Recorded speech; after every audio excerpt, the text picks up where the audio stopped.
Kakang Narada menawi ngantos bingung anggen kula nanduki dhateng Panakawan Bagong. Mboten nginten menawi Bagong keng munggah wonten ing kayangan. Alah, kula menika menawi mboten sabar kados menapa polah kula. Lha dewa apik-apik nang kayangan disembah karo para dewa dunake ceret. Arep ditumpangke ning kompor barang trembelane ora. Ning nuwun sewu. Napa sing diaturke Bagong menika menawi dipun tampi nganggo nalar kamanungsan tartemtu badhe damel mangkel penggalipun nanging menawi Bagong menika dipun tampi tiyang ingkang kaduk gejul kumarucul menika mangke mboten badhe kraos wonten ing manah di inggih namung sak mangke kula kedah kados pundi Kakang Kembar Paduka nyatanipun ngawontenanipun Bagong dumadosipun inggih mekaten menika kala wau mangke dipun perpeki kemawon nek Bagong ora gelem mundur utawa gelem bali wonten ing jagat inggih nyuwun mapunten wong nyatanipun titah ingkang sampun keladuk wani kurang keduga dawuh sangganing para Jawata supados nyingkiraken dhateng pun Bagong nanging menawi Bagong sak mangke berguguk utawa waton ya diguru kedah paring dawuh sak nyatanipun mekaten Kakang inggih menawi ngantos pagi Bagong tetep ngoyak dhateng kula Bagong menika kalian sinten-sinten boten ajrik ning paling wedi karo Pandhawa sing bayar Bagong kok ngaten nggih inggih sampun mangke dipun pasrahaken dhateng Pandhawa kemawon menawi Bagong tasih kados mekaten polaipun utawi dipun pasrahaken dhateng sanak kadangipun inggih menika Nala Gareng kaliyan Petruk mekaten Kakang inggih nah ingatan kula ingkang badhe merpeki dhateng Panakawan Bagong mangke kula ingkang badhe mblabaraken sejarahipun Bagong Kakang inggih kula semanggaken Yama Diwati wonten dawuh ketapna sangganing para Jawata kinen ngundurake Bagong mbuh kepriye carane nggih ngestaken dawuh nyuwun pamit madal pasilan sing ati-ati aja kaya bocah cilik ulun nedya tedhak saka sela kandha waru pinanggun manjing jroning Suralaya Kakang Narada menawi nderek supados dipun bibaraken sangganing para Jawata para widodara lan widodari Kakang inggih nyuwun pamit madal pasilan ngatos-atos sampun kados lari alit purna gatining pananggilan sanusa sundur kedaton jelok jangking dampar kencana kenapit gambaran gading kadhiraken sangganing para mban cedhi manggung ketanggung Jawa Paloro ing sami ngambil pancaraning keprabon kawis tinggal saking Mandura tindak Nyosri Naranata katon ngirang penggaling sang nata wau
Carian putra lamun kawekasan yeka wisanggeni maya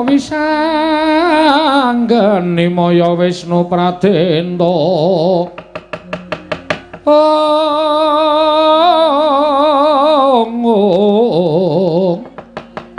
wisanggeni maya Wisnu Pradenta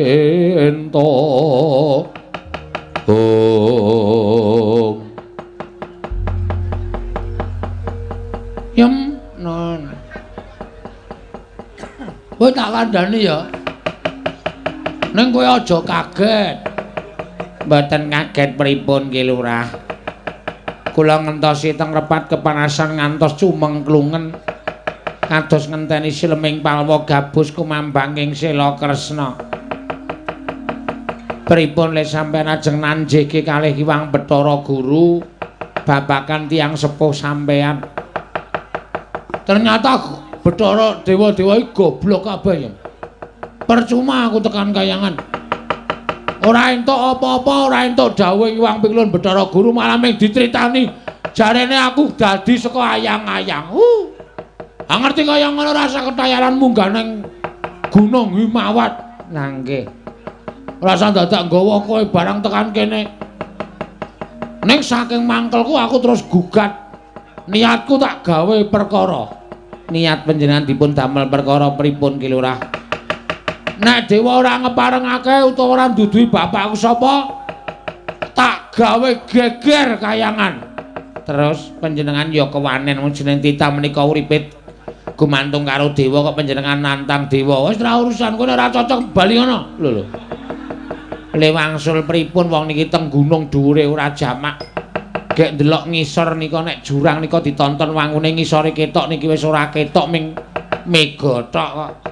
Kok kon bali ora. Ora urung kowe ijen ya, lho. Ijen pripun? Ora urung aku ki mati nang kene. Aku soalnya wis kebacut wani karo dewa iki mah aku tekan kene junjung karo Bathara Indra. Oh, sampeyan, heeh. Aku ora urung engko mati yem, kowe engko ki ora urung ming rondo. Kowe mbangane nang kene rondo ning dhuwur gunung ora ana wong sing gelem medhun wae kowe nang donya men nggo rebutan. Wis. Panjenengan kok malah ngendikane kaya ngoten kula niku mboten seneng lho. Mergane iki wis tak niati tenan, aku arep tak paneni dewa-dewa. Nek pokoke dewa ora ana sing ngandhake bapakku sapa, arep dewa sapa wae aku ndak pandang bulu. Tetep tak kisro. Nek panjenengan pecah kowe mulih. Ngomah ditunggu. Lah kula le kudu upama ana nylameti jenengan. Nek kuandhaku ora iso go mulih, batangku rasa gawa mulih. Nek wae wis nylameti nang omah. Oh, ngaten. Ngono wae ya, Yem. Aku njaluk pamit ya, sayang. Nggih. Arep kowe elek ning asli nek disawang ya elek tenan. Nggih. Mboten apa-apa. Ning wis seladi karo aku, wis setya bekti karo aku, setia. Ora tau wani karo wong lanang, ora tau piye-piye karo wong lanang, anane mung nrima nampa ikhlas. Kuwi sawijining pengabdian seorang istri kepada suami. Nggih, saged kula nggih ming ngoten. Tur kowe ora tau tak blonjo ya meneng wae. Nek aku pengen mangan iwak pite ya tak colongke.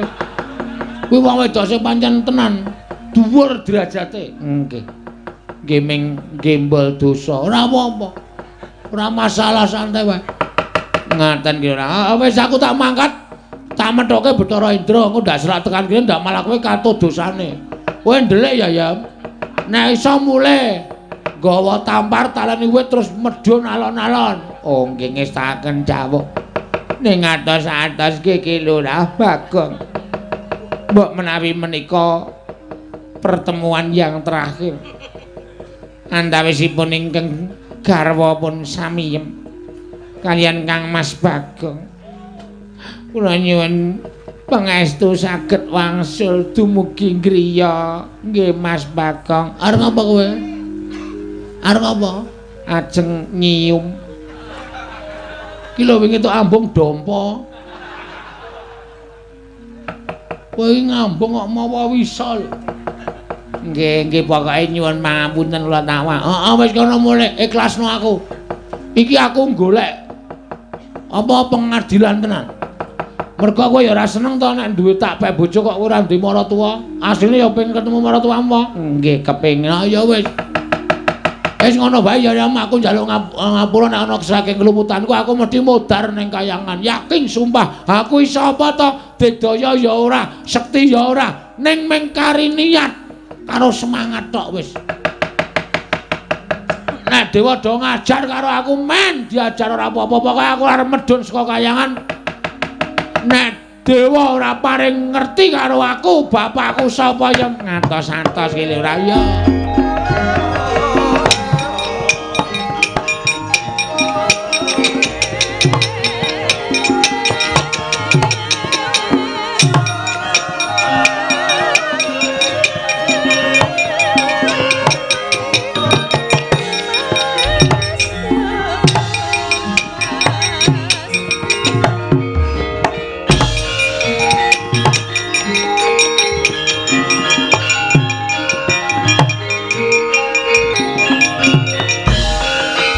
Bapak keparanggul mungguing ayuda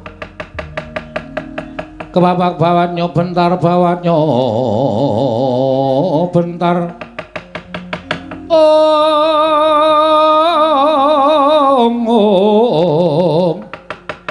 kebabaknya mungguing logo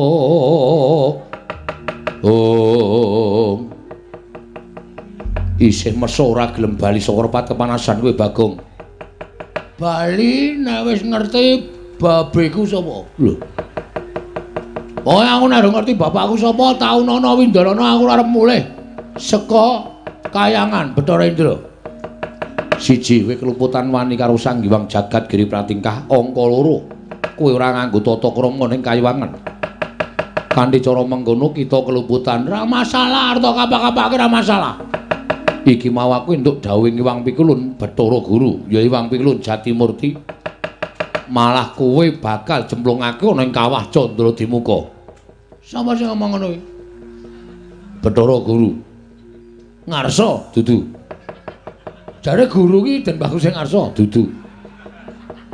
Ning Bathara Manikmaya ya wong tuaku.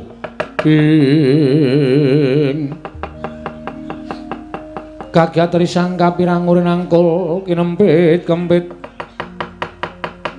dosang reknaning bawono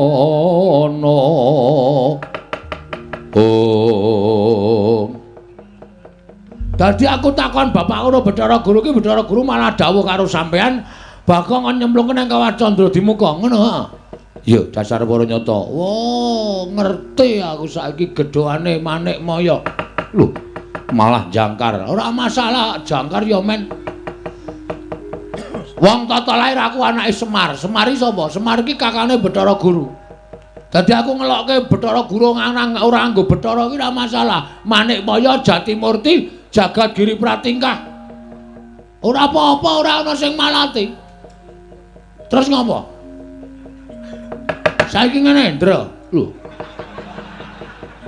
saya jangkar ya semen saya jangkar ya men kowe yang nglarake ati ya omong aku sing ngatasi aku ki mung kawula pengen ngerti wong tuaku kok ora do dikandhani mung jare asale saka ayang-ayang apa ora ana menungso kok saka ayang-ayang model ngendi kuwi padake aku ki wong goblok gampang diapusi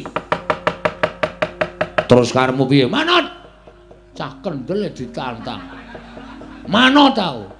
Arep piye model piye? Jotosan oke, ora masalah. Aku ki ning donya iki pasar tak usah sik. Aja kok kadewatan. Ora minggat aku tegel karo kowe Bagong. Oke, kula ya tegel karo sampean. Wis ora ana tabete anak Bathara Guru karo anake Ismaya. Anane Mengendra karo Bagong. Neng kene marganing patimu. Neng kene uga kowe bakal ora dadi dewa. Modar saka tangane Bagong. Wah, suaramu piye? Kurang seru. Suaramu kemewat kaya ngregem jimat. Kaya wani dilat Wesi Abang. Wah, lah kowe ora ngerti nek aku dong buka sulapan. Nek mung Wesi Abange tak dilat bendina ndra tak andani. Dadi rasa gumun, pecah siramu. Ayo, ndajal nek pancen kowe wani karo Bagong.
Ora apa-apa, ora apa-apa.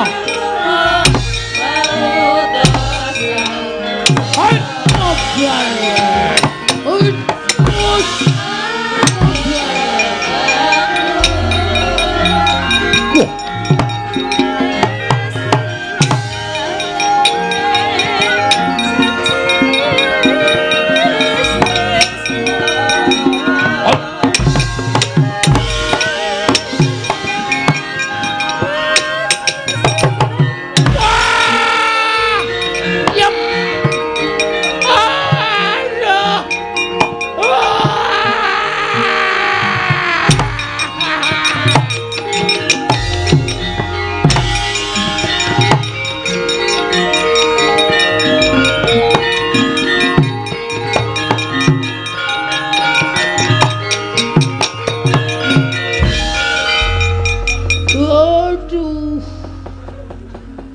Wah, mlebu separo iki.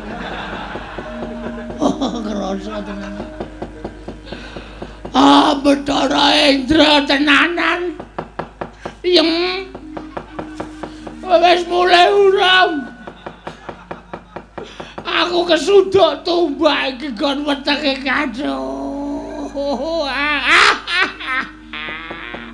Metu getihe yem. Modar tenan aku. Modar. Aduh. Aku menggoyang. Aduh, mari ngono kekuatan.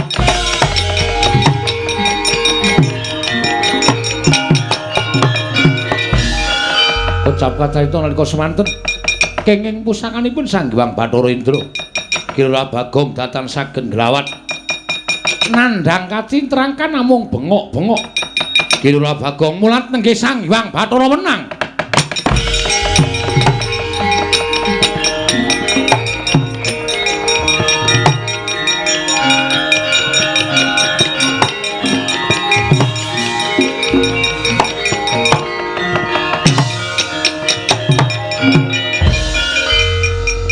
Wilahing Mastu Nama Sidam Skaring Bawana Langgeng Manik Maya teka tegel timen sira dawuh kelawan para dewa mulasara kelawan Bagong sepira ta kekuwataning Bagong ing ngatasé wong ming kawula cilik ing duweni watak srogal sarwa sembrana parikena nanging lha kok malah mentala nyirnakake kelawan Bagong Panakawan tangiya ulun paringi kekuatan ingkang luwih saka para Jawata kita ngamuk ana ing kayiwangan njaluk pituduh kelawan Manik Maya sapa ta bapak kita yen ora iso wangsulan kita ulun menangake ngamuk ana ing kayiwangan ana kawan.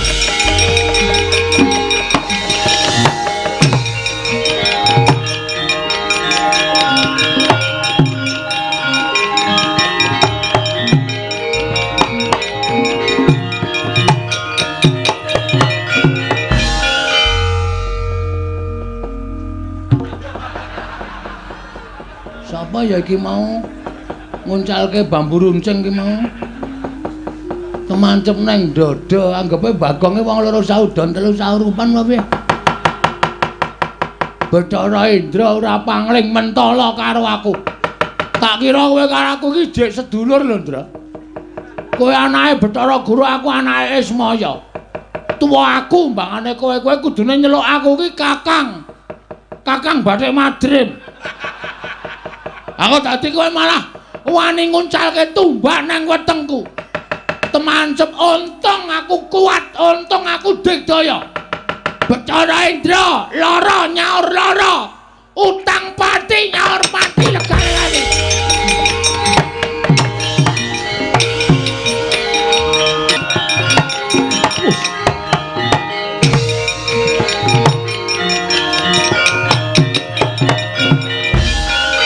Bagong kok mripate mendonong. Nesu. Kowe iki tak anggap adiku lho, Ndra. Lho, adi saka ngendi? Lho, anake sapa? Bathara Guru. Bathara Guru adine Semar. Berarti kowe iki isih adiku dhewe. Sepupu. Hah? Sepupu pesakempor. Kowe iki omong apa? Kowe ngucalke tumbak to? Ha to? Kena wetengku. Kowe mau mati. Sing ngomong sapa? Aku mengetok-etok ben kowe puas. Ning asline ra apa-apa, ndi delok tatune ngono apa? Tatune ngono apa, Gelon? Heh? Tatune ngono apa, Delon? Lho, kok ora ana tatune? Lho, edan. Ora ana. Wah, edan Bagong iki gawa ula. Udu ula iki. Kadal. Kadal jengkulmu. Kowe mentala karo Bagong. Padha karo kowe wis mentala karo pati urip gunggung apa aku ngeman karo Japek. Dra. Ngopo ora dendani? Pengrawite bingung muni ning nggo endi. Oh, ngene iki dis ngono iki. Nyang. Nek kowe ndok terus piye? Ming muni siji ta mau klothik ngono ta. Wah, ngrusak rombongan kowe, Ndra. Man ketok kompak. Lah wong iso endok ora entuk-endok. Ah, cerewet kowe.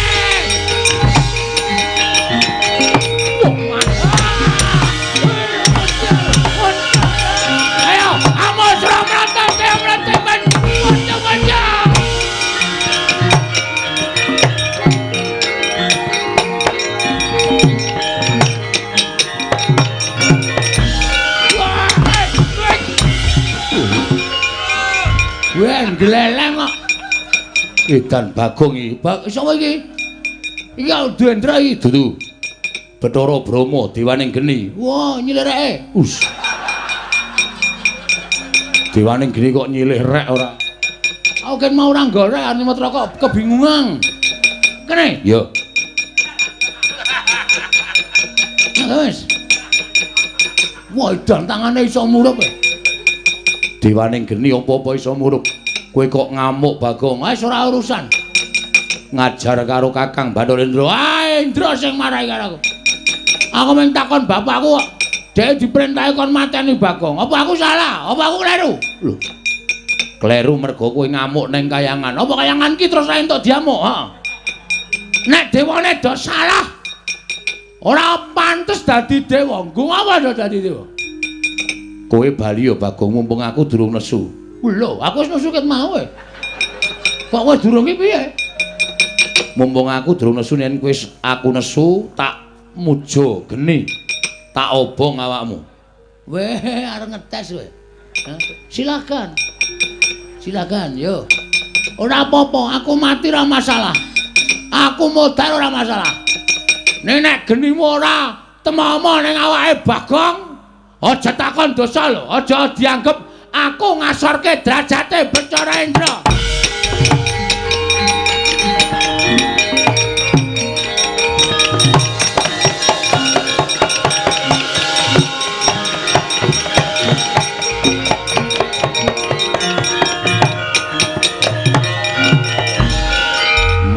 Gosong ora bakal bisa nglawat.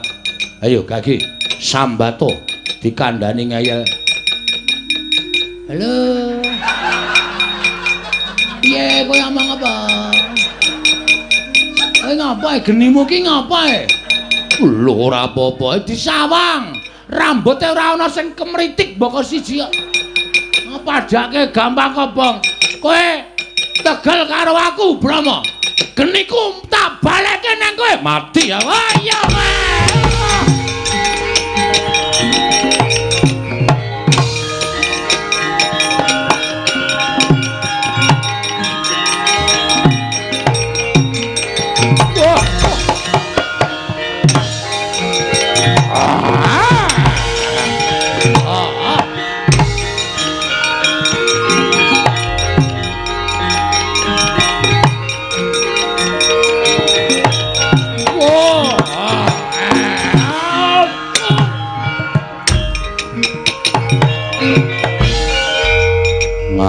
Digdaya mungsuh dewaning pepati modar jiabut nyawamu.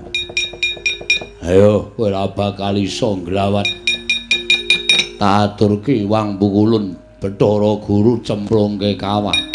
Oh la dalah. Ming sak Bagong kok ngobrak-abrik kayangan. Gek duwe kekuatan apa ing atase ming sak Bagong kok ngobrak-obrak. Weh.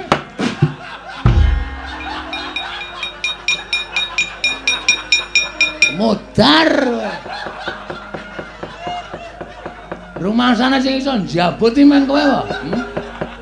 Kowe termasuk dewa kurang ajar. Njabut kok tas-tas. Isih halus aku nek njabut.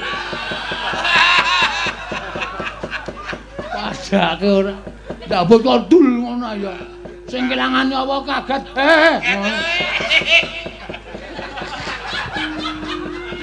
Njabut ki ya trunyu ngono ta. Sing kelangan nyawa ki ikhlas. Njabut kok dul ngono. Ayo iso. Apa karawe? Lah tak baleke nyawamu ya Madipati. Modar wis jabut genti. Dewa sang udit ora ya? Alah, tisu basah minan. Oh, paling menggo raup paling. Dewa gawane ming tisu basah.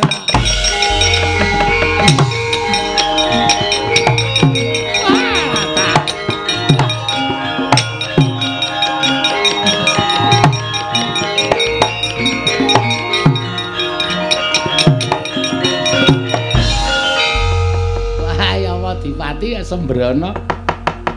Rek kae njabut karo Bagong malah genti dijabut gletak. ora taya kowe. Mati ora kowe. Ya Madipati aja kaya bocah.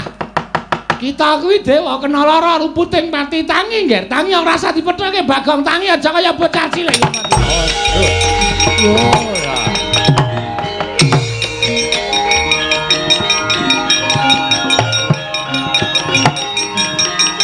Odes.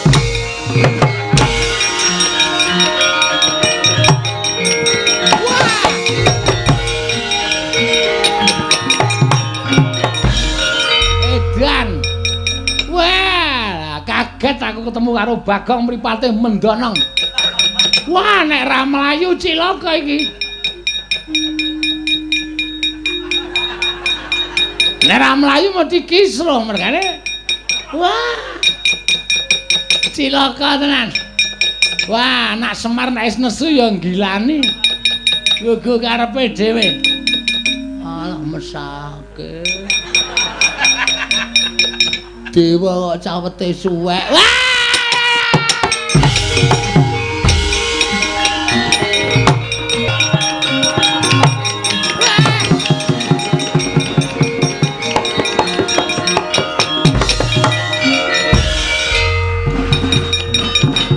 Bakang ulun ngapa, Gek? Ulun ngapa? Sareh. Aku ki ora arep ngapa-ngapa. Tenang. Ayo madhep rene. Trundul ya. Dewa bengi iki jan kocar-kacir kabeh. Mungsuh Bagong. Nyo, tak kei Dewa kok suwek. Mulai tak ngetke saka ngisor kuwi iki kelontrong kok.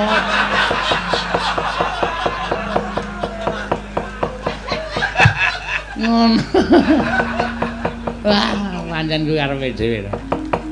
Bagong edan tenan. Dewa kok dinjen lho. Dinjen aku ya iso mabur ya padake. Loh, kita iso ngambandir Gantara. Kula ya ora ngerti kok iso klepat iso nututi banter banget. Lha niku teng awang-awang iki gumun lho. Aku kok iso mabur ya? Lho lak. Saka dayane apa? Aku ya ora ngerti, Tro. Nerang-nerang jengkulmu kuwi. Wah, elok tenan ya, mboten elok niki pancen estu niki. Pripun? Wah, ulun ya ora ngerti sejatine ngene ya tak kandhani kuwi iki bener. Bener. Yen kita kuwi dumadi saka ayang-ayangane Semar Badranaya. Aku mau jawaban kuwi aku enggak mau. Aku enggak mau jawaban kayak gitu. Mau. Lah terus kuwi kita butuh wangsulan sing kepiye? Cecok.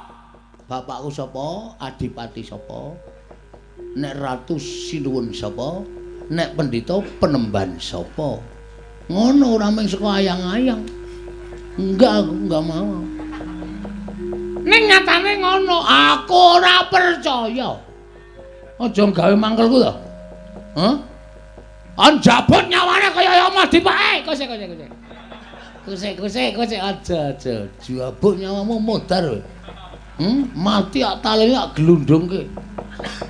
Wah, jan bocah iki. Lah nek aja ngluputi karo panjenengan ulun, aja ngluputi karo panjenengan ulun. Ulun ki mung kami tuwaning kayangan. Ulun ki mung kami tuwaning kayangan. Sing ngerti sejatine ya Iwang Pilun Bathara Guru. Guru kon tindak rene. Lho, kita iki titah kowe iki sing rono. Ora sudi kesel. Guru kon rene. Guru ora kowe ora iso ngrawuhke guru tekan kene. Jabat, Iya, Waidan. Waduh. Wah, lah iki kedadian apa ya kayangan kok dosase bang. Wis menyang. Wis menyang engko bensinnya tak ganti. Menyang ge wis. Iya ya tak ngangkat. Tak hitungi 3 kejeping netra Bathara Guru tekan kene. Tak goleki rada copot sepatune tak tutuki sinamu kowe. Waduh, sepatu dewa karo ngono dhek sirahe dewa iki piye iki. Wis gawe menyang. Iya tak undake.